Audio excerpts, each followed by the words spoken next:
है दोस्तों, कैसे हो आप लोग। आज तीसरा दिन है और मुझे वैक्सीन लगवाए आज 3 दिन हो गया है और 3 दिन से मैं एकदम ठीक हूँ, कुछ भी नहीं हुआ, कोई प्रॉब्लम नहीं हुआ। कोविड का वैक्सीन जब मैं लगवाने जा रही थी तो सब लोगों ने मुझे मना किया था, सबके साथ साथ इन्होंने भी मुझे बहुत स्ट्रिक्टली मना किया था, नहीं तुमको कोई वैक्सीन नहीं लगवानी है। तो मैंने इनसे कहा अगर वैक्सीन नहीं लगवाऊंगी तो मुझे ट्रेन में ट्रैवल नहीं करने देंगे, तो मैं कैसे आऊँगी। तो इन्होंने मजाक में मुझसे कहा मैं तुम्हें बाइक से लेने आता हूँ, तुम बाइक से आ जाओ। तो बाइक से हम 2 जा सकते हैं, 2 वोट जो बढ़ चुके हैं उसका क्या करेंगे, तो नहीं जा सकते, इसलिए बाइक वाला प्रोग्राम कैंसिल हो गया। फिर इन्होंने कहा तुम कोई प्राइवेट गाड़ी लेके आ जाओ, इतनी दूर की गाड़ी करने में तो हालत ख़राब हो जाएगी, तो वो भी पॉसिबल नहीं था। तो इससे अच्छा, सबसे अच्छा तरीका यही था कि वैक्सीन लगवा के मैं ट्रेन से अच्छे से ट्रैवल करूं। तो फिलहाल मैंने वैक्सीन लगवा लिया और वैक्सीन लगवाए मुझे 3 दिन हो गया है और थैंक यू टू गॉड को, मतलब कि कोई प्रॉब्लम नहीं हुई, ना तो कोई फीवर आया ना कुछ हुआ। हाँ, थोड़ा सा मेरे हाथ में मतलब थोड़ा दर्द भी है और थोड़ा सा मतलब निशान पड़ गया, जैसे कि लव बाइट्स वगैरह का निशान पड़ जाता है, रेड ब्लू कुछ ऐसा ऐसा मेरे बाजू में थोड़ा निशान जरूर पड़ गया है और उतनी दूर में मतलब थोड़ा टाइट भी है, दर्द हो रहा है थोड़ा थोड़ा। बाकी कोई प्रॉब्लम नहीं हुआ, ना तो कोई बुखार आया ना ही कोई दिक्कत हुई। हाँ, उन्होंने मुझे गोली दी थी, शायद पैरास्टामोल ही था और मैंने वही गोली खाई थी। और एकदम जिस दिन मैं गई थी उस दिन तो सुबह 9 बजे मैं घर से निकली थी, 11 बजे मुझे वैक्सीन लग गया था और मैं शाम के 7:30 बजे आई, यानी पूरा दिन मैं बाहर थी क्योंकि मेरे साथ चांदनी गई थी, चांदनी की तबीयत ठीक नहीं थी तो मुझे चांदनी को दिखाना था। तो मैंने चांदनी को हॉस्पिटल में दिखाया, उसका अल्ट्रासाउंड करवाया, उसका रिपोर्ट आने में टाइम लग गया। तो उसकी अल्ट्रासाउंड रिपोर्ट जो है 5:30 बजे आई थी, तो मैं घर आते आते 7:30 बज गया और मैंने पूरा दिन ना तो कुछ खाया था ना ही मैंने कोई दवाई ली थी और एकदम मैं फिट थी, कोई भी प्रॉब्लम नहीं हुई। तो प्लीज़ आप सब लोग वैक्सीन लगवाइए, कोई दिक्कत नहीं हो रही है किसी को वैक्सीन लगवाने से। थोड़ा सा मेरा हाथ रेड हुआ है, तो इतने दूर में रेड निशान पड़ गए हैं और थोड़ा सा दर्द है बस, और कुछ भी नहीं है। और ये भी 2 दिन में अपने आप ठीक हो जाएगा। और आज ठीक है, कल दर्द था, आज नहीं हो रहा, बिल्कुल दर्द नहीं हो रहा। आज मैं आराम से सो भी पाई। परसों रात मतलब हाथ ऊपर करने में, नीचे करने में, सीधा करने में, साड़ी की पिन लगाने में भी मुझे प्रॉब्लम हो रही थी, लेकिन आज मुझे कोई प्रॉब्लम नहीं है। मैं एकदम अच्छे से नहाए धो के एकदम अच्छे से तैयार हो गई हूँ। तो मैंने सोचा चलो मैं आप लोगों के साथ शेयर कर देती हूँ ये बात और वीडियो भी पूरी करके आप लोग तक पहुँचा देती हूँ। और आज मैं जा रही हूँ, इतनी तैयार क्यों हुई हूँ, वो मैं तैयार हुई हूँ गांव में जा रही हूँ। गांव मतलब जहाँ मेरा बचपन बीता, जिस घर में मैं पली और बड़ी हुई, तो आज मैं आप लोगों को वो घर दिखाने ले जा रही हूँ। तो चलिए ये वीडियो का एंड कर देती हूँ, दूसरे वीडियो का शुरुआत करती हूँ। दूसरी वीडियो 2 दिन बाद जाएगी और ये वाली वीडियो को आज आप लोग एंजॉय कीजिए। चलिए फिर मिलती हूँ एक और अच्छी सी नई वीडियो में, तब तक के लिए आप सब खुश रहिए, स्वस्थ रहिए, मस्त रहिए और मेरी वीडियो देखते रहिए। बाय। हेलो फ्रेंड्स, तो देख लीजिए मैं आ गई हूँ गांव में और गांव में पूजा चल रही है, काली माता की कढ़ाई लगाई जा रही है। ये यहाँ अक्सर लगती है, जैसे साल में कम से कम 8-10 बार तो लग ही जाती है। यहाँ गांव की सब औरतें एक साथ इकट्ठा होती हैं और ये हलवा पूड़ी बनाती हैं और माता रानी के लिए लोटे में जल भर के उसमें बहुत सारा मतलब मटेरियल डाल के, जैसे हल्दी, लौंग, नीम के पत्ते और सब कुछ डाल के, मतलब वो पानी बना के मीठा वगैरह डाल के जल चढ़ाती है। इसको धार कहते हैं हमारे यहाँ। और ये लगभग यूपी के सभी लोग जानते होंगे, यूपी बिहार में ये चीज़ नॉर्मल सी बात है। और भी राज्यों में होता होगा, मुझे नहीं पता क्योंकि मेरा ज़्यादा कहीं और आने जाने का काम बना नहीं है, तो मैं ज़्यादा कहीं गई नहीं हूँ। यूपी और हरियाणा तक में ही रह गई हूँ, सीमित जगहों पर ही मैं घूम पाई हूँ। तो मुझे यहाँ तो मैंने ये बचपन से देखा है, बचपन से ये सब होता आया है।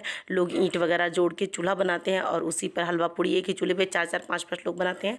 और ये सुबह ही सब लोग नहा धो के बिना कुछ खाए पिए तैयार होकर साफ़ आटा, तेल, चीनी सब लेके झोला थैला भर भर के आ जाती हैं और ये सब औरतें इकट्ठा होकर बनाती हैं और एक साथ पूजा करती हैं। ऐसा नहीं है कि मतलब अलग आप नहाए आप पूजा कर लो तैयार हो, नहीं।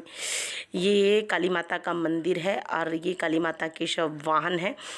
तो यहाँ काली माता का छोटा सा मंदिर बना है, यहाँ मतलब सब लोग पूजा करेंगी। और ये बाहर के मतलब जो बाहर के शीतला माता और सब रहते हैं, बच्चों की आँख वगैरह आ जाती हैं, तो लोग अपने बच्चों के सुख शांति के लिए, घर परिवार की शांति के लिए ही ये पूजा चढ़ाते हैं। और ये बहुत ज़्यादा ज़रूरी भी होता है। आजकल बहुत सारे लोग, मतलब कुछ हद तक कह सकती हूँ मैं, 10% लोगों ने ये चीज़ कम कर दी है, लेकिन अभी 90% लोग ये पूजा करते हैं। और ये काली माता है और ये ड्यूहार बाबा हैं। अब इनको क्या कहते हैं मुझे नहीं पता। देखिए मेरे यहाँ मैंने बचपन से यही नाम सुना है, इनको ड्यूहार बाबा कहते हैं। ये बाबा के मतलब सिर पे छत नहीं रखा जाता है, शायद ये खुले मैदान में ही रहना चाहते हैं या फिर कुछ और होगा। लेकिन मैं आप लोगों से मिलने के लिए मैं बहुत सालों बाद गाँव में आई हूँ और ये मेरा करीब और समझ लीजिए 13 साल 12 साल बाद मैं गांव में आई हूँ। ये मेरा गांव वाला घर है जो मैं आपको दिखा रही हूँ। ये घर बहुत बड़ा घर है, बहुत ही ज़्यादा बड़ा घर है। पिछले 20 सालों से 20-22 साल से इस घर में कोई नहीं रहता, ये टोटल घर खाली पड़ा है। लेकिन जब मैं इस घर में रहती थी तो मेरे सारे फ्रेंड सर्कल में सबसे बड़ा घर मेरा था, सबसे अच्छा घर मेरा था। और इस घर के अंदर 2-2 कमरे हैं, अंदर एक कमरे के अंदर एक कमरा, 2-2 कमरे और एक को सारा मतलब हॉल कह सकते हैं आप, एक हॉल 2-2 कमरे, ऐसा सबको बना था। पीछे सीढ़ी, आंगन, ये सारी चीज़ें थी। और ये पुराने ज़माने का घर है, यानी दादा बाबा का बनाया हुआ घर है। इसी घर में मैं लगभग 12 साल तक रही हूँ, अपने बचपन के 12 साल, क्योंकि 12-13 साल रहने के बाद हम लोग यहाँ आ गए थे सड़क वाले घर पे। और फिर 15-16 साल होते होते मेरी शादी हो गई थी। तो मेरी ज़्यादातर यादें इसी घर की है। इस घर की बहुत कम, यहाँ आने के बाद ना ही मैंने कोई फ्रेंड्स बनाए, और जो पुराने फ्रेंड्स थे वो मेरे सब छूट गए, क्योंकि उस टाइम फ़ोन का, इंटरनेट का ज़माना तो था नहीं कि हम जुड़े रहते। तो सारे फ्रेंड्स मेरे वहीं गांव में ही छूट गए और हम लोग यहाँ आ गए। तो फिर आना जाना कभी हुआ ही नहीं, सब कुछ बात पुरानी हो गई। पर घर की यादें बहुत सारी हैं मेरे पास। मैंने पूरा बचपन यहाँ बहुत मस्ती की है, बहुत शरारती थी मैं। और ये इतना जिस साइड बना है, एक साइड बना है, एक साइड इतनी ही जगह खाली पड़ी है। ये पेड़ भी हमारा है, ये लिपस्टिक का पेड़ है, यानी सफ़ेदा कहते हैं, हरियाणा में कहें तो सफ़ेदा, और हमारे यूपी में इसको लिपस्टिक का पेड़ कहते हैं। ये बहुत बड़ा पेड़ है। इस पेड़ को 1 लाख रुपए पेमेंट में लोग खरीद रहे थे, लेकिन बेचा नहीं गया है। और मैं घर दिखाने के बाद फिर मैं वापस यहाँ आ गई थी, जहाँ मतलब सब लोग हलवा पूड़ी बना रही थी। सबका हलवा पूड़ी बन गया था, सब लोग पूजा करने यानी जल चढ़ाने, जो धार मैंने बताया आपको, सब लोग जा रहे थे चढ़ाने के लिए। इसमें 2-3 घंटे लग जाते हैं, क्योंकि सब औरत इकट्ठा हो जाती है। और ये खेत में जाके बहुत दूर जाके चढ़ाती हैं, कि मतलब कोई बच्चा वहाँ जाए ना, देखे ना, टोके ना।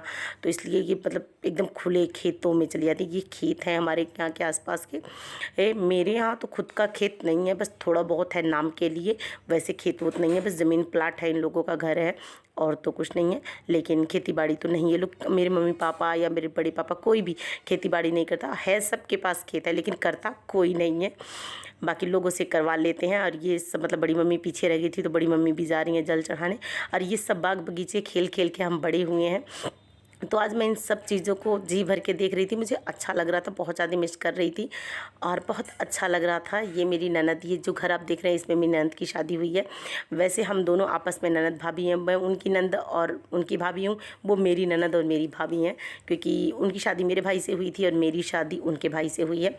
तो ठीक है। और ये गांव का घर है। यहाँ बाज़ार लगता है, यहाँ बुधवार को बाज़ार लगता है, बहुत बड़ा बाज़ार लगता है। यहाँ ऐसी कोई चीज़ नहीं है जो बाज़ार में मिलती नहीं हो, आप कुछ भी ले सकते हैं, एनीथिंग। कपड़ा भी मिलता है, खाने पीने का सामान मिलता है। और यहाँ डीजे वगैरह बहुत अच्छी अच्छी बुक है। ये डीजे दिखा रही हूँ मैं, ये हमारे यहाँ बहुत एकदम फेमस है, बहुत दूर दूर तक फेमस है। मैं इसकी एक अलग से वीडियो आप लोगों को डालूंगी। और अगर आप लोगों को बुकिंग करना होगा तो मैं उसका नंबर भी डाल दूँगी डिस्क्रिप्शन बॉक्स में, आप उस पे जाके उनको कॉल कर सकते हैं, बुक कर सकते हैं। और वीडियो पसंद आए तो चैनल को लाइक शेयर सब्सक्राइब ज़रूर करें, कमेंट करके ज़रूर बताएं कि वीडियो कैसी लगी आप लोगों को, भूलिएगा नहीं।